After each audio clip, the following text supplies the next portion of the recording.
দুনিয়াতে যত অদ্ভুত অদ্ভুত প্রশ্ন সব আপনি মুসা আলাইহিস সালামের মাথা থেকে পাবেন। বিভিন্ন বিষয়ে আল্লাহরে প্রশ্ন করতেন। সাইয়েদনা মুসা আলাইহিস সালাম আল্লাহরে বললেন, আল্লাহ আপনি আমার এমন একটা জিকির শিখাইয়া দেন যে জিকিরটার শব্দ আপনি আর আমি ছাড়া কেউ জানবে না।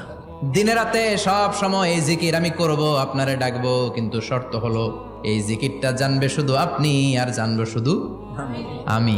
আল্লাহ বললেন, মুসা পড়ো লা ইলাহা ইল্লাল্লাহ। মুসা আলাইহিস সালাম কয়, মাবুদ এটা তো জাতীয় জিকির, সবাই জানে। আমি তো চাইছি এক্সেলেন্ট একটা জিকির, কারো কাছে নাই, শুধু আমি জানবো আর আমি পড়বো।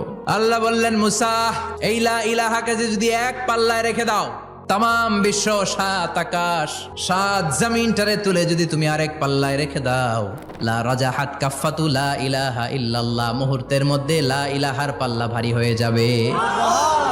ও মুসা, তুমি যতই এক্সক্লুসিভ জিকির চাও, লা ইলাহার চেয়ে দামি জিকির আমার কাছে না।